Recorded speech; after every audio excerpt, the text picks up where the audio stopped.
From the Poor Man's Morning and Evening Portions by Robert Hawker. November the 12th Morning Portion. And his commandments are not grievous. 1 John 5:3. Is it so, my soul, that the commandments of thy Lord are not grievous unto thee? Surely it is, for though thou carriest about with thee a body of sin and death, which is everlastingly harassing thee, yet thou canst, and dost say, I delight in the law of God after the inward man, yea, in the very moment that thine old unrenewed nature, when evil is present with thee, is tempting thee to break through the hedge of divine precepts, in thy regenerated part thou truly lovest and delightest in the holiness of thy Lord's commandments.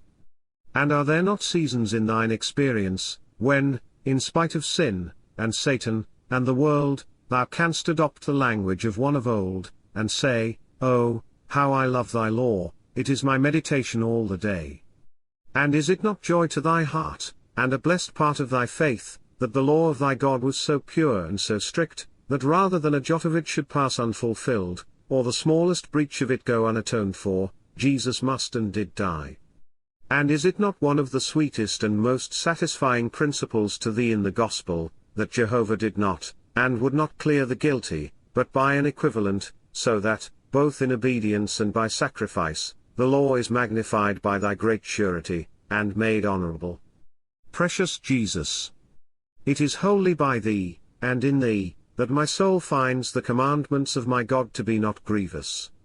By faith I behold them all fulfilled in thee, as my glorious head, and by virtue of my union with thee, I feel the gracious principle of thy quickening spirit inclining my soul both to love thy commandments, and most earnestly desiring to fulfill them.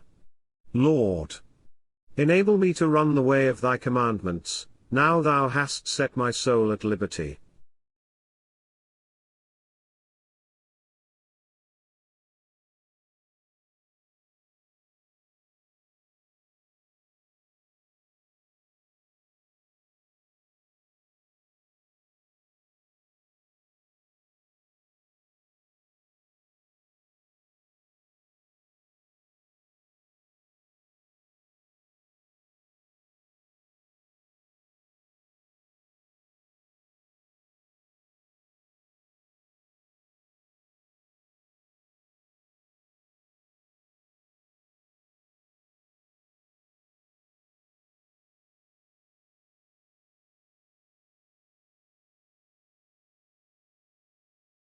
From the Poor Man's From the Poor Man's